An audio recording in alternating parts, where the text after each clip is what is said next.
શું તમે ક્યારે વિચાર્યું છે કે અમેરિકા જેવા દેશમાં 24 વર્ષ સુધી સ્થાયી થયા પછી અને ત્યાંનું નાગરિકત્વ મળ્યા પછી પણ કોઈ પરિવાર બે વાર ભારત પાછા આવવાનો નિર્ણય કેમ કરે છે? આ કોઈ સામાન્ય ઘર વાપસીની વાર્તા નથી, પણ એક એવા સસ્પેન્સની વાર્તા છે જેમાં કરિયર, બાળકોનું ભવિષ્ય, સ્વાસ્થ્ય અને બદલાતી જતી ફેમિલી પ્રાયોરિટીઝના એવા રહસ્ય છુપાયેલા છે જે દરેક એનઆરઆઈ પરિવારને વિચારતો પણ કરી દે છે. તો ચાલો જાણીએ આ અનોખી જર્ની પાછળનું અસલી કારણ શું હતું. આજે આપણે વાત કરી રહ્યા છીએ નિધિની, જે વ્યવસાયે ઇલેક્ટ્રોનિકલ એન્જિનિયર છે અને વર્ષ 2000માં કેલિફોર્નિયાના બે એરિયામાં એક સ્ટાર્ટઅપ જોબ માટે અમેરિકા ગયા હતા. ત્યાં તેમણે કરિયર બનાવ્યું, તેમના પતિ સાથે ટેકનોલોજીના ક્ષેત્રમાં સારી પ્રગતિ કરી અને અમેરિકાનું નાગરિકત્વ પણ મેળવ્યું. વર્ષ 2007માં તેમની દીકરીનો જન્મ થયો અને બહારથી જોતા બધું જ એકદમ સ્થિર અને સુખી લાગતું હતું, પરંતુ ભારત પરત આવવાનો વિચાર તેમના મનમાંથી ક્યારેય ગયો નહોતો. ખાસ કરીને પરિવાર સાથેનો લગાવ અને બાળકોનો ઉછેર ભારતીય સંસ્કૃતિમાં થાય તેવી તેમની ઈચ્છા હતી. તેથી 2008માં આ પરિવારે પહેલીવાર ભારત આવવાનો નિર્ણય લીધો અને તેઓ પુણેમાં સ્થાયી થયા. તેમનો ઉદ્દેશ્ય સાવ સ્પષ્ટ હતો કે તેમની દીકરી દાદા અને દાદીની નજીક રહીને મોટી થાય. નિધિ લીડરશિપ રોલમાં હોવા તેમનું કરિયર ટ્રાન્ઝિશન પણ ખૂબ જ સરળ રહ્યું અને 2011માં તેમના દીકરાનો જન્મ થયો.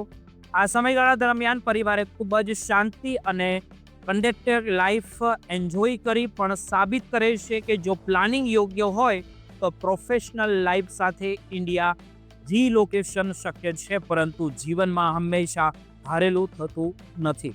2014માં તેમના દીકરાને ગંભીર અસ્થમાની જે તકલીફ થઈ અને તેના કારણે પરિવારે મેડિકલ ઇન્ફ્રાસ્ટ્રક્ચર્સ વિશે ફરીથી વિચારો કરવો પડ્યો અને ઇમરજન્સી હેલ્થકેરની ચિંતાના કારણે તેઓ ફરીથી ડલાસ અમેરિકા પાછા ગયા. ત્યાંના વાતાવરણથી દીકરાની તબિયતમાં સુધારો આવ્યો. અહીં એક મોટો પાઠ શીખવા એ મળે છે કે ઇન્ટરનેશનલ રીલોકેશનમાં માત્ર કરિયર કે લાઈફસ્ટાઈલ જ નહીં, પણ હેલ્થ ઇકોનોમિસ્ટ પણ બહુ મોટો ફેક્ટર છે.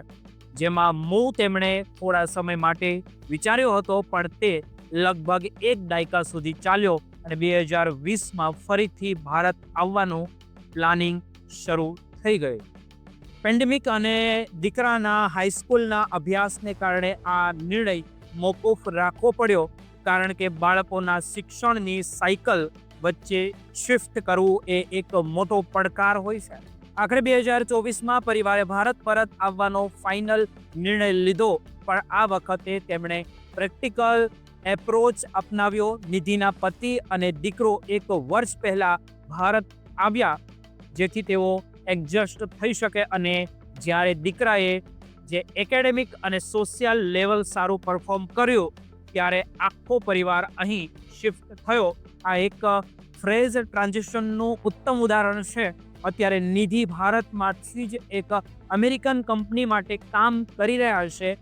તેમનો અનુભવ કહે છે કે ગ્લોબલ એક્સપિરિયન્સ ધરાવતા પ્રોફેશનલ માટે નેટવર્કિંગ અને રિમોટ કોલેબોરેશન ખૂબ જ કામ આવે છે.